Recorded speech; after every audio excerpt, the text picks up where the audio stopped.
Hello everyone, welcome back to the channel. I hope you all are fine and doing great. आपकी यूपीएलटी grade की तैयारी बहुत अच्छी चल रही होगी। ठीक है, उसी तैयारी में थोड़ी हेल्प करने के लिए एक यूनिट को आज हम डिकोड करने वाले हैं। Operating system easy unit plus scoring unit है ना।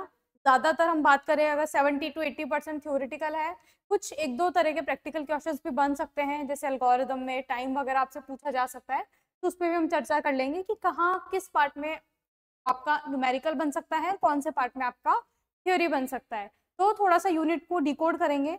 उससे पहले आप लोगों को बता देते हैं, जो भी स्टूडेंट हमारे साथ एलटी ग्रेड की तैयारी करना चाहते हैं वो फाउंडेशन बैच ज्वाइन कर सकते हैं।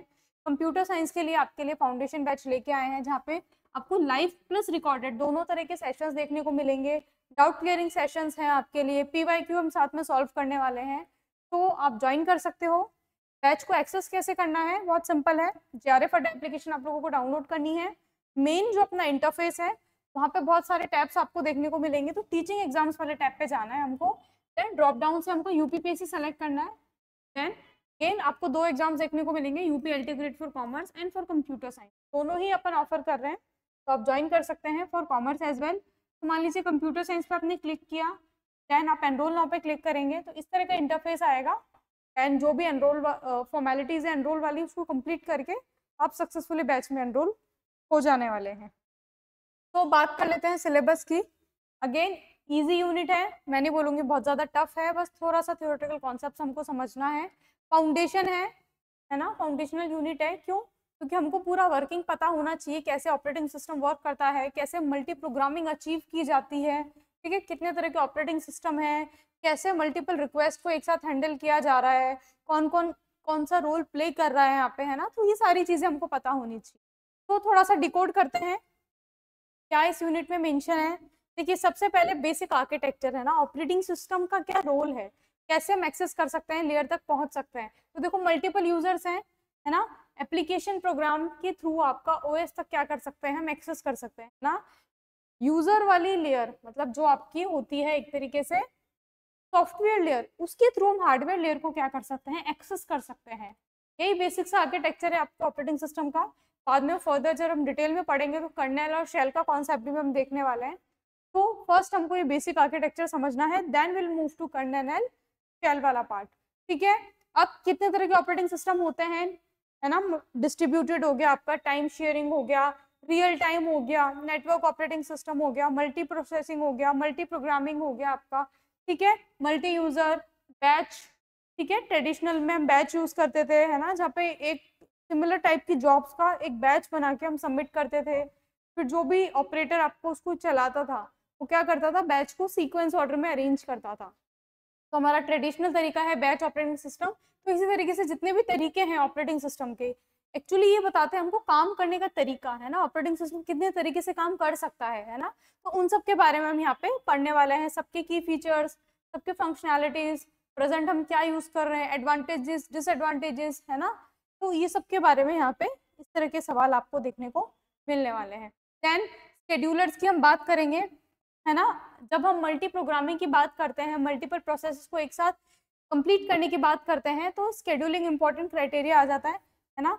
जैसे मान लीजिए भीड़ है, बहुत सारे लोग एक चीज को एक्सेस करना चाह रहे हैं, तो हमको पता होना चाहिए ना कौन हमारे लिए इंपॉर्टेंट है कौन नहीं है। मान लीजिए कोई वीआईपी आ जाता है तो हमको उसको पहले प्रायोरिटी देनी पड़ती है ना। इसी तरीके से प्रोसेस में भी हमारा सेम गेम चलता है। ठीक है, कौन से प्रोसेस को प्रायोरिटी देनी है, कब किसको इंपॉर्टेंस देना है, किसको हटा के किसको लगाना है। ठीक है, यहाँ कोई प्रायोरिटी नहीं करनी है, जो फर्स्ट आया उसको सर्व करना है, लास्ट आया उसको सर्व करना है।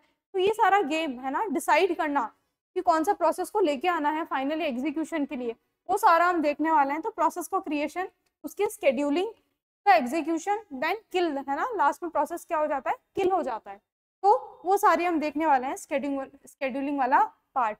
देन कोई भी प्रोसेस है मल्टीपल स्टेट्स में रहता है ना, न्यू, रेडी, रनिंग, ठीक है, ब्लॉक में भी रहता है, सस्पेंडेड, रेडी में भी रहता है। तो ये सारा हमको स्टेट डायग्राम हमको पता होना चाहिए बहुत अच्छे से कि न्यू में कब रहता है प्रोसेस, रेडी में आने के लिए उसको क्या करना पड़ता है, रेडी से रनिंग स्टेट में कैसे आता है, एग्जिट हम कब कॉल करते हैं किसी भी प्रोसेस को, वेट स्टेट में कब जाता है ना, जब उसको आईओ की नीडेड होती है, जब वो वेट में चला जाता है, वेट से सस्पेंडेड ब्लॉक में कब जाता है ना।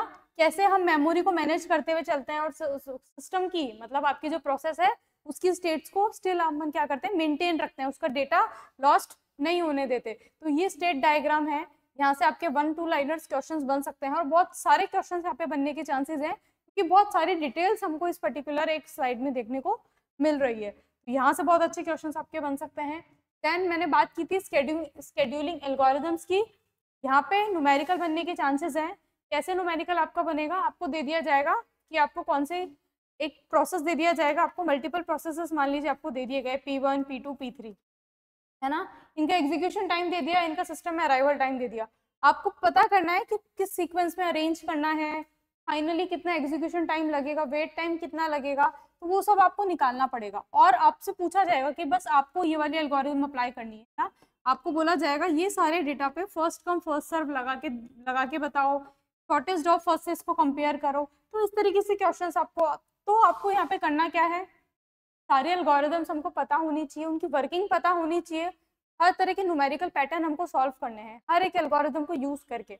बस बहुत ज्यादा डिटेल क्वेश्चन नहीं बनेगा, अगेन मैं आपको बता रही हूँ, बहुत सिंपल सा मैथ्स लगानी है आपको, जस्ट प्लस माइनस लगा के आपका सिंपल सा सम सॉल्व होने वाला है। तो यहाँ पे हमारा इस तरह का सवाल बन सकता है।